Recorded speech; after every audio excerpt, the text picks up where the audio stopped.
Welcome back to Breakthrough Innovation, where we uncover what it really takes to lead change, create value, and build what's next. I'm JL Heather, here with my co host, Preston Chandler.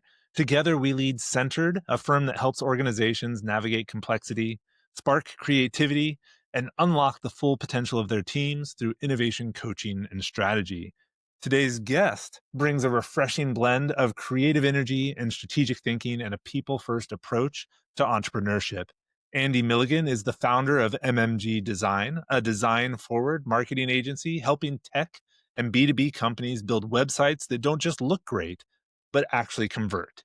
He went full time into entrepreneurship at just 23 when I was barely out of college, and in just a year hit six figures and built a community through his podcast and client network that's deeply rooted in service and substance. What really sets Andy apart, though, is his commitment to impact. It's not just about the pixels, it's about the people behind the business. Andy, you make me feel a little bit like a slacker, but we're going to dive right in and welcome to the show. Well, I mentioned it before we started, but I'm very excited to be here. And that intro, like I said, is a little bit better than I deserve, but I will humbly accept. And you're going to send it to me afterwards too. So that's a bonus. Absolutely. But I'm excited. Absolutely. I No, don't the think humility false fits with your persona. intro. Yeah, it's not false. There's no lies in there, Andy, so own it. Yeah. But we appreciate the humility. So now Thank I you. think maybe the best place to start. So you leapt into entrepreneurship at 23, which have to believe is earlier than most people actually do it. And I even feel a little bit of anxiety start to kind of crop up just thinking about trying to jump into entrepreneurship at that age. What pushed you to go all in at that age, at 23, for your own business? Yeah. I like to acknowledge before I tell the story, I like to acknowledge that I had a lot of fallbacks. There's people who jump into entrepreneurship as a forcing function and they have it's a lot more stressful situation. I did start at the result of a layoff. So the whole reason I got into marketing design when I first started, I was in a group in college called the Oiler 10. And the Oiler 10 is a student led marketing agency at the University of Finley, where I went to college. And it was student led because a lot of everyone that was in there was 10 athletes. Some of us were basketball players, some of us were football players. I was a golfer. I played golf, all 3 years of college. And the reason we started this was because we couldn't go on the weekend trips that the marketing program got to go on and have these internship opportunities. So what we would do is we would work for free for local businesses, do outreach, run marketing campaigns. I was kind of the designer of the group. And we do that for free in exchange for donations to the university. And we kind of had some relationships with some of the professors and administrators, and they would use that to then fund trips that we would take for ourselves and go and meet potential internship partners. We went to Indianapolis. We would go on some weekend road trips when we weren't all playing. But that's like literally what got me started. And because of that, one of the people that I met on those internship trips ended up being my first role as a full time graphic designer in house for a company called Rudis. Um, Long story short, I did not last long as an employee because I was kind of a natural creative type. So about 6 months later, I faced my first layoff. And that's around the same time I started the podcast and started really freelancing. And in the beginning there, a lot of people, and it was my recommendations from mentors as well, to have at least the full-time income, at least have freelance income match your full-time income. And I was nowhere near that. So people actually go to the YouTube channel every month of freelance since I've started. I recorded this thing called a monthly retro, which is basically just a screen recording of like my profit and loss in the business, everything I was doing from a content and outreach side, the projects I was doing. It's like a 10 to 15-minute video going over everything. And every month since then, I've posted that on YouTube just as a form of accountability. And it's hard because you'll have the months where you make, my lowest was, below $1,000, but slowly it creeps up to now of the last couple months we're over 20K MRR. But in the beginning, when you see like say 1,500 down to 800 over, 2,000, just slowly getting there. And it's a lot of humility, especially in those lower months. Reminders that you need to do some of the things that you don't want to do. You need to spend more time doing the unsexy stuff. But I think that's what, when you eventually see yourself on the other side of that, makes you enjoy it a lot more, because entrepreneurship, as you guys know, is not easy. So showing the good, the bad, and the ugly, I think, is really important. Man, That's I great. won't lie. I am absolutely in love with the idea of the monthly retro video. And I may actually, force Okay. Preston to steal that and start doing that, because I think that's such a great way to be transparent, to share the journey, to help others, to make yourself better, all that sort of stuff. I'm curious, so you've been doing that for a good amount of time now. Like, what's come out of that? Like, what are some of your big learnings? Yeah, so follow a fairly repeatable template in it. It's start with finances. Okay, what did I overspend on? What did I underspend on? What were the biggest sources of revenue? What projects are being delayed? What is ahead of schedule? And then you also go to a personal side, to where I would talk more about how was I feeling mentally. Do a bit of a post hoc of, okay, this is the work I'm doing. How is it leading to the life side of things? This is something I think a lot of entrepreneurs need to do a better job of, and me in particular, is separating that work and life. But I learned this habit from a guy named Jay Klaus, who's pretty local to me here in Columbus. He's one of my biggest role models, and he did the exact same thing. And the biggest takeaway from it for me is that, okay, I need to remove myself from the head trash that is my own business, because especially in the beginning, when you're by yourself, you need to remove your emotional attachment and your self-worth from the finances, from everything you're doing during the day, because there's a reality of it. And I think why a lot of people struggle, especially in the beginning, is that they see the business as themselves, and it causes them to be emotional. And when you spend a lot of time kind of in the trough of not getting great feedback, feeling like you're just taking all the L's that come your way, you have to remind yourself, okay, there's two different sides of it. There's the business and there's life. And seeing things like a profit loss statement and just talking through it, it does a really good job of objectifying it and not making it your total reality. So it's been one of the biggest things I can attribute to not just staying in it this long, but also any amount of success I've been able to crawl my way through. So I think that's inspiring. I mean, for JL and I, we've had some similar paths, maybe much later in our careers than you, but I think that's really wise advice around separating the business from the personal. And there's lots of reasons why the business might fail, which are completely outside of your control, and not letting that impact your self worth. I think yeah, that's huge. It's important. Well, and I would yeah, modify what you said just a little bit, Preston.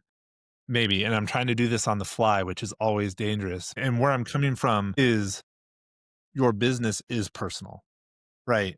mm, But maybe in my mind, it's less about separating the business from the personal, but making sure you realize the business isn't everything, mm, Yeah. right? I think I would not do what I do if it wasn't personal to me. And so I think it is making sure that there is that balance. And maybe the other thing is something David Mitchell told me a long time ago that I really refer back to a lot. And for those of you who don't know who David Mitchell is, he's the CTO at VML. We interviewed him a while ago. Amazing mm, individual. But feedback is just information. And I think mm, that's something a lot of people get hung up on. And Andy, you kind of hit on this. Like when you put yourself out there, you're going to get the negative feedback. It is going to happen. And you have to look at it like data, not truth. mm. And I think that's one of those things when you realize, like, the work isn't everything, even if it is personal, it's not everything, and the feedback you're getting is data, not truth. Like, those are the 2 things. That's how I interpret what you're saying, Andy, I think. Yeah, that's absolutely spot on. It's so hard to do. Like objectifying, okay, these are the inputs, what are the outputs that's manifesting in my life, my business, my personality? How is what I'm doing throughout the day actually leading to the outcomes I'm getting? I think especially as entrepreneurs, you always, and it's served us well to this point, is diving in and fixing your problems by throwing time at them. And there becomes a reality when, I mean, Preston mentioned he has to, go see his kids after this. There's a reality for that when stuff like that is going to be in my future, and I'm not going to be able to be the 23-year-old who can just spend all day and all night overcoming his lack of knowledge and lack of experience by just doing more. So it kind of helps you also identify like what are the actions that are productive and hopefully get to a point where you're doing more of those throughout the day than you would have if you hadn't brought the awareness to it. Absolutely. Now, I know you mentioned the podcast, and I'm kind of skip ahead a little bit in our questions to talk about that. It sounds like the podcast was something very early on for you that kind of helped you find your way. What got you to the point where, like, what drove you to start the podcast? How has it evolved, and like, what influence has it had on your business? Yeah, it's been honestly everything. Like I said, especially in the beginning, there's a lot of when you're a solopreneur before you start hiring contractors or really working and getting yourself out there more. I started by interviewing a lot of people that I would meet at local networking events and honest honestly using it as and by the whole time that I've been an entrepreneur, like the first day ever since the layoff happened, I've posted every day on LinkedIn. Um, so part of it was I needed content to post on LinkedIn. It's really good for the people that I connect with to make a piece of content about them and say, what can I give you from a conversation that you are proud to share that makes you see like the best things within yourself? And that's just created a network effect. It's been very self reinforcing because as podcasters, I'm sure you guys know, unless we're Joe Rogan or someone on TikTok who has a lot more awareness than people like I do, it's not going to be a revenue generating activity directly. So honestly, just making it dual effective in the point that it gets me out of my own head. It gets me having more conversations. And I honestly, like, I grew up with a speech disorder. Like, I was taking speech lessons all growing up because I have two hearing aids. I used to like spit and slur a disgusting amount every time I would talk because I wasn't hearing things right. And I wanted to be more verbally like articulate. And I was also very bad on camera. So I wanted to get better at that because I knew when I'm at events, when I'm meeting people in person, I want to be able to elaborate my thoughts more succinctly and clearly. So the podcast was kind of a dual like solution for all of those things. And it gets really reinforcing the longer you get into it. Now it's something that I've identified with kind of my identity and the point that it doesn't really like we have over 30 in the pipeline now that we're scheduled out, which which is the next problem is getting to the production side. But I just know that, every Tuesday morning at 8 a.m. podcast is going to get published. Um, and it's from a mental health standpoint and also from a business standpoint, it's been one of the things I'm proudest of because it's an entire body of work. And I mean, you guys have an impressive amount of episodes as well. Getting to see the body of work after a long time is really rewarding. So as podcasters, I commend you as well. Yeah, you are going to be episode 134. So yeah, Dang, it yeah. feels weird to say that. I do have a couple questions though. Like JL and I have shifted over times. We've iterated. The Mhm. podcast isn't quite what it was on day one. What are some things that you learned that you iterated as you were going along? Man. So you missed the funny story before we started recording when I told JL what the production process looked like. So, Preston, before this magical tool that we love slash hate, which is Riverside, I had a legacy version of StreamYard, which means it was free for the first month, but I was on the legacy version, so I got a perpetually free plan. What I would do is it only lets you have like all these limitations. It only let you record 5 that you could keep. You couldn't download the footage. So I found like all these creative workarounds to just keep podcasting more. So long story short, I cut out the watermark in post-production and free video editor. I would install a free Chrome extension to where I could download the footage, which took ages to download like an hour-long conversation. So the things that I've learned, aside from the holistic life and business stuff from all the founders and marketers that I've interviewed, is the production, that it doesn't have to be high quality in order to be a worthwhile activity. And just the other thing that I've learned is just how to ask better questions, how to research too. Like if someone's coming on a podcast, you want to make them the spotlight. You want to make them feel like, okay, I am the star of this show, and kind of that social awareness around knowing not just what people want to talk about, but what makes them feel validated small like social cues, like nodding along in conversation and smiling and having like small inflections in your voice to where you can keep a conversation on track, which is very hard to do.